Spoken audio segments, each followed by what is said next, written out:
এখন আপনাদের সামনে মূল্যবান আলোচনা নিয়ে আসছেন আজকের এই জনপ্রিয় প্রধান আলোচক বাংলাদেশ জাতীয়তাবাদী ছাত্রদল ছাত্রদলের সোনালী ফসল জনাব শফিউল বারী বাবু ভাইয়ের সহকর্মী এবং সামাজিক সংগঠনের পরের আহ্বায়ক বিদিকা বিনতে হোসেন সদস্য জাতীয় নির্বাহী কমিটি ও ৩১ দফা বাস্তবায়ন কমিটির অন্যতম সদস্য।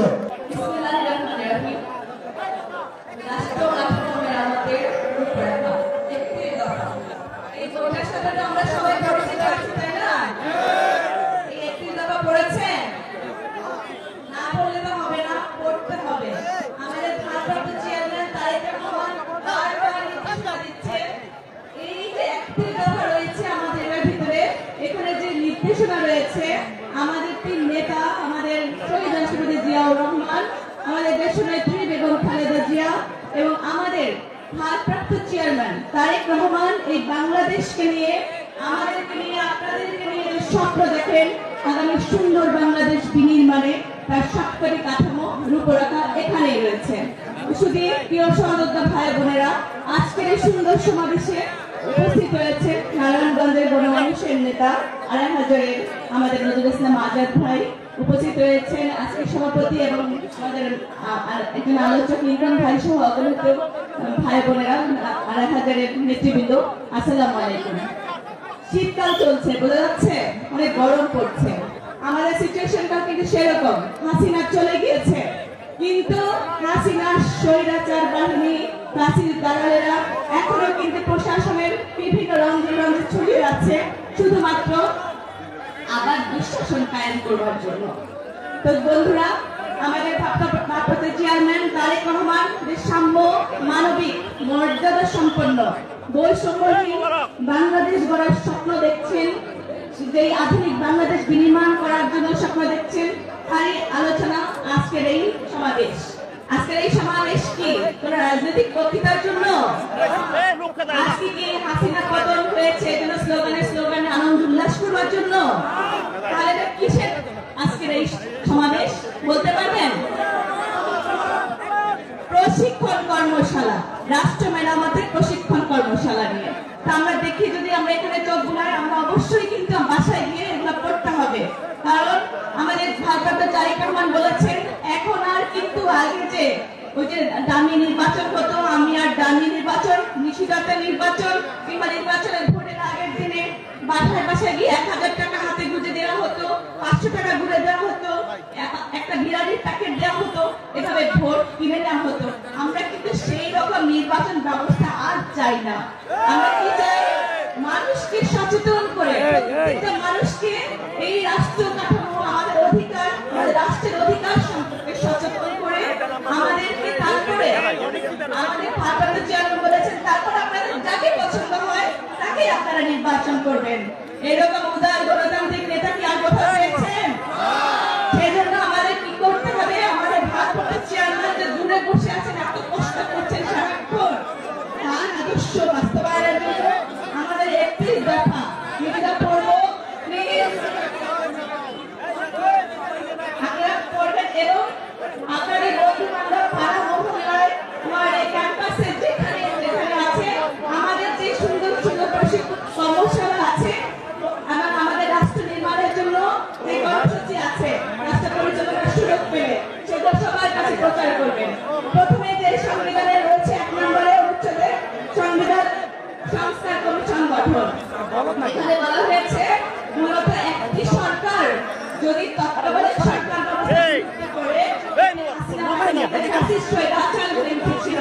সেই স্বৈরাচার না হতে পারে, সেজন্য তত্ত্বাবধায়ক ব্যবস্থা করা হবে। তারপর কি বলা হয়েছে? গণভোটের ব্যবস্থা করা হবে। গণভোটটা কি আপনারা দেখেছেন তো? হাসিনা কি করেছে? তার বাবাকে জাতির পিতা ঘোষণা দিয়েছে, দিয়েছে না? তারপর কি আমাদের কাছে অনুমতি দিয়েছে? আমরা কি স্বীকৃতি দিয়েছি? দেয়নি। তাহলে কি আমাদের গণভোট দিতে হবে কোনো সিদ্ধান্ত নেওয়ার জন্য? তারপর আবার কি করেছে? তাদের পরিবারের জন্য আজীবন নিরাপত্তার ব্যবস্থা করেছে। আমরা কি মেনে নিয়েছি? রায় দিয়েছি? তাহলে প্রত্যেকটি রাষ্ট্রীয় সিদ্ধান্তের ক্ষেত্রে গণভোটের ব্যবস্থা করা হবে। তারপরে বলা হয়েছে ২ নম্বর অনুচ্ছেদে বলা হয়েছে রেইনবো নেশন। রেইনবো মানে তো আমরা সবাই জানি, তাই না? কি রংধনু, রংধনুতে কয়টা রং থাকে? 7টা রং থাকে। তাহলে আমাদের দেশটাকে আমাদের তারেক রহমান এই 7টি রঙের মানুষের দ্বারা, ডান বাম দক্ষিণ পশ্চিম হিন্দু বৌদ্ধ খ্রিস্টান তারপরে জাতীয় উপজাতির যত সম্প্রীতির মানুষ আছে সকলকে নিয়ে সম্প্রীতির রাষ্ট্র বিনির্মাণ করবে। তারপরে আছে আমাদের নির্বাচনকালীন দল নিরপেক্ষ তত্ত্বাবধায়ক সরকার, একটু আগে বলেছি রাষ্ট্রীয় ক্ষমতার ভারসাম্য প্রতিষ্ঠা, এটা বলে গেছে আমাদের আগের বক্তা। প্রধানমন্ত্রীর দায়িত্ব পালনের সময় নির্ধারণ, এই বিষয়টা আমরা নিশ্চয়ই আপনারা শুনেছেন, অনেকবার আলোচনা হয়েছে। বলেছে কি আমাদের ভারপ্রাপ্ত চেয়ারম্যান তারেক রহমান কোন প্রধানমন্ত্রী বাংলাদেশে দুবারের বেশি কি করতে পারবে না, বলেন জানেন কেউ? দুইবারের বেশি কেউ প্রধানমন্ত্রী হতে পারবে না। এটা কত বড় একটা উদাহরণ একটা রাজনৈতিক নেতার জন্য, সেটাকে আপনারা বুঝতে পেরেছেন? আমরা সেই নেতার কর্মী, আমরা অত্যন্ত গর্ববোধ করি, তাই না? সেই আপনার আইনসভার উচ্চ কক্ষের প্রবর্তন, উচ্চ কক্ষ আর নিম্ন কক্ষ কি আমরা জানি? আমাদের বাংলাদেশে অ্যাসেম্বলি আছে একটা, ভারতের কথা আমরা শুনেন না, লোকসভা রাজ্যসভা, তারপরে শুনেন যে ব্রিটেনে House of Lords, House of Commons, তারপরে আমেরিকা রয়েছে হাউস অফ রিপ্রেজেন্টেটিভ, সিনেট, উচ্চ কক্ষ নিম্ন কক্ষ। এই যে আমাদের সমাজে সবাই কি রাজনীতি করে? রাজনীতির বাইরে একটা শ্রেণী রয়েছে যারা বিশেষ জ্ঞান অভিজ্ঞতা অন্তর্ভুক্তির লক্ষ্যে প্রথিত দশা অভিজ্ঞতা সমৃদ্ধ শিক্ষাবিদ, রাষ্ট্রবিজ্ঞানী, সমাজবিজ্ঞানী, পেশাজীবী, রাজনীতিবিদ, সামাজিক সাংস্কৃতিক সংবিধান আন্দোলনে প্রতিনিধি সমন্বয়ে যারা বিশিষ্ট ব্যক্তি, তাদের সমন্বয়ে উচ্চ কক্ষ সভা বিশেষ গঠন করা হবে। সংবিধানের ৭০ ধারা হচ্ছে সংশোধন করা হবে। এই অনুচ্ছেদে কি বলা হয়েছে? অনুচ্ছেদে বলা হয়েছে আমরা যেই ধরেন আমরা বিএনপি থেকে নির্বাচিত হলো সংসদ সদস্য, বিএনপি তো সবটা ভালো করতে পারে না, তাই না? কিছু কিছু কাজ আমার অপছন্দ হতেই পারে। আমি যদি সেখান থেকে সংসদ সদস্য নির্বাচিত হই, আর এই ৭০ অনুচ্ছেদে বলা আছে কোন সরকারের সিদ্ধান্তের কোনো সমালোচনা করা যাবে না, যদি তুমি করো তাহলে তোমাকে বহিষ্কার করা হবে। তো আমরা কি আমাদের তারেক রহমান ভারপ্রাপ্ত চেয়ারম্যান বলেছেন আমরা জনগণের অধিকার প্রতিষ্ঠা করতে চাই, আমরা জবাবদিহিমূলক সরকার গঠন করতে চাই, আমরা যে কোনো আমাদের সমালোচনা করতে পারবে, আমরা এই অনুচ্ছেদকে সংশোধন করে দিব। তারপর আছে কি নির্বাচন কমিশন,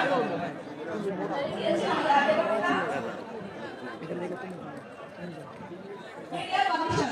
আপনারা দেখেছেন তো হাসিনার তেল বাহিনী মিডিয়া কমিশনে কিভাবে সম্পাদন করতো, যে উনি ছাড়া উনি আছে দেখে বাংলাদেশ থেকে আছে, উনি বিশ্বের দরবারে অনেক বড় নেত্রী হয়ে গেছেন। আর উনি বসে বসে কি করতেন? রেসিপি দিতেন। কি রেসিপি মনে আছে? কি রেসিপি ছিল সব মনে আছে? কুমড়ো দিয়ে বেগুনি হয়, তাই না? আচ্ছা, সবকিছু আমরা মনে রেখেছি। সেই মিডিয়া কমিশন এখানে আমাদের নেতাকর্মীকে সমালোচনা করতে পারবে, সবকিছু জবাবদিহিতার মূলক আনতে পারবে। এটা সরকারের সমালোচনা করলে সাইবার সিকিউরিটি অ্যাক্টে তাকে জেলে যেতে হবে না, এই নিশ্চয়তা আমাদের তারেক রহমান দেবে। তারপরে রয়েছে ভোট স্বাধীনতার সর্বোচ্চ নিশ্চয়তা প্রদান। আপনারা দেখেছেন হাসিনা পালানোর পরে কিভাবে রাজনীতি করছিল, কি রাজনীতির সংখ্যালঘুদের নির্যাতনের একটা চিত্র। আবার ভারতের ময়ূরকে দেখেছেন না, কিভাবে তারা প্রোপাগান্ডা ছড়াচ্ছে। তো সেখানে বলেছে আমাদের তারেক রহমান বলেছেন ধর্ম যার যার, নিরাপত্তা পাওয়ার অধিকার সবার। আমাদের জাতীয় পরিচয় সংখ্যালঘু কিংবা সংখ্যাগুরু নয়, আমাদের সকলের একটাই পরিচয়, সেটা কি আমরা বাংলাদেশী। তারপরে জাতীয় স্বার্থের অগ্রাধিকার নিশ্চিত করে বৈদেশিক সম্পর্ক উন্নয়ন। আপনারা দেখেছেন হাসিনা বাহিনী কি করেছে? এই যে ভারতের সাথে সবকিছু বিনা শর্তে দিয়ে দিয়েছে না? তারপর তাদের সম্পর্ক কি ছিল? স্বামী স্ত্রীর সম্পর্ক, তাই না? আমরা কিন্তু সেই সম্পর্ক চাই না। ভারতের আধিপত্য বিস্তার আমরা এদেশের জনগণের উপর চাই না, স্বাধীনতার সার্বভৌমত্বের উপরে চাই না। আমরা সেই ক্ষেত্রে রাষ্ট্রীয় আমাদের শহীদ রাষ্ট্রপতি জিয়াউর রহমান যে আন্তর্জাতিক নিয়মে বন্ধু রাষ্ট্রের প্রতি সম্পর্ক রেখেছেন, আমাদের পররাষ্ট্র নীতি কি আমাদের বন্ধু, আমাদের কোনো প্রভু নয়, আমাদের বন্ধু রাষ্ট্র থাকবে, সেই নীতিতে আমরা পরিচালিত হব। তারপর রক্ষা বিকেন্দ্রীকরণের লক্ষ্যে স্থানীয় সরকার প্রতিষ্ঠা করে, এগুলো হচ্ছে কি ক্ষমতার ভারসাম্য রক্ষা করা, যে আমাদের এমপিরা যে এলাকার স্থানীয় চেয়ারম্যান, তারপরে এসবের উপরে যে একটা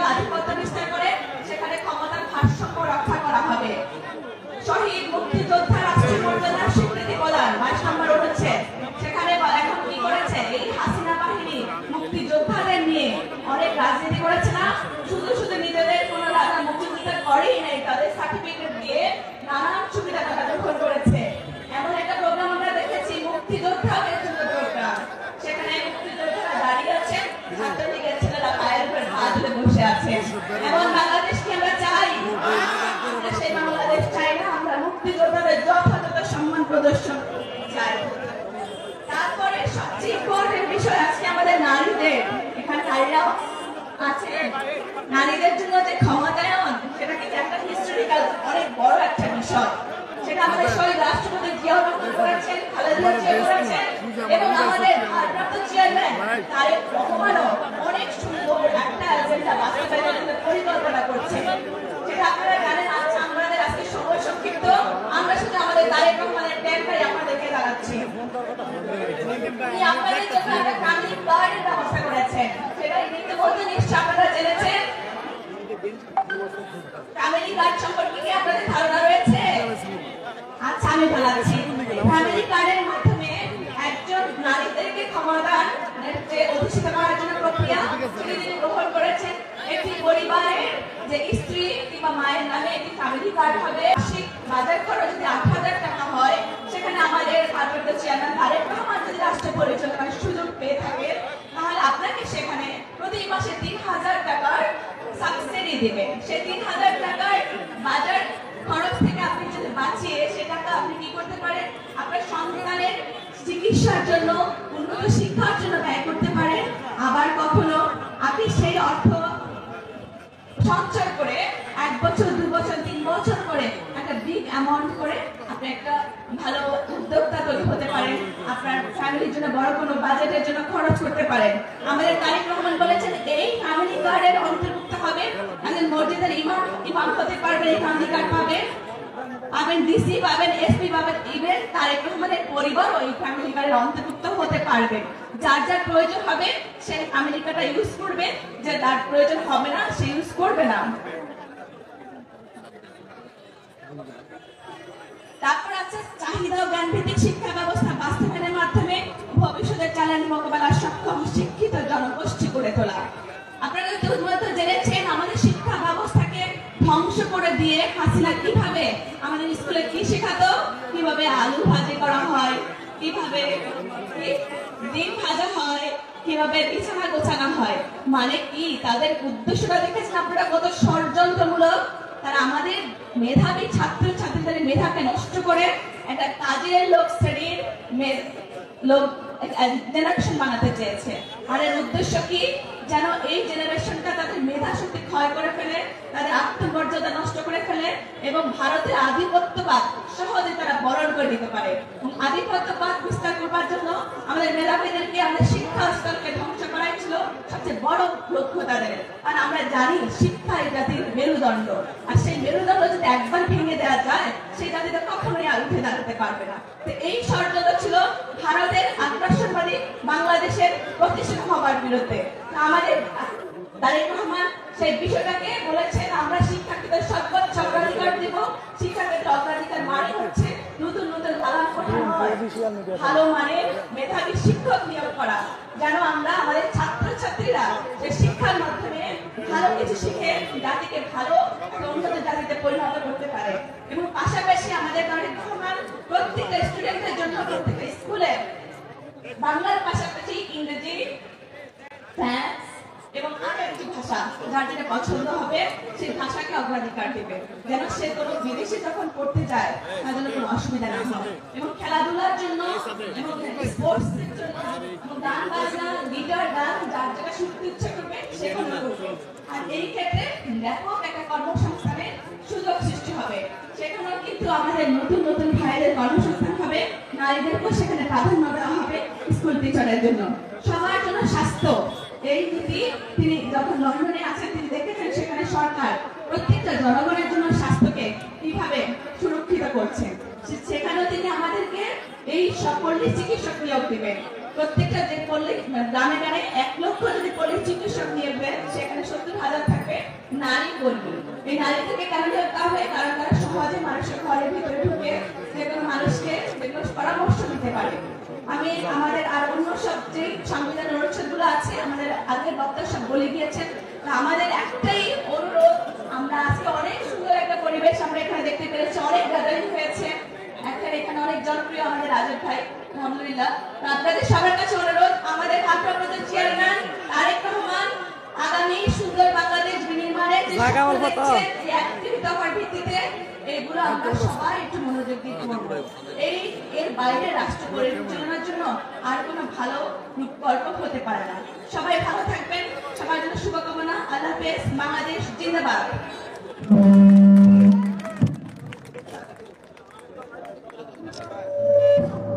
সংগ্রামী সাথী বন্ধুগণ, এখন আপনাদের সামনে মূল্যবান বক্তব্য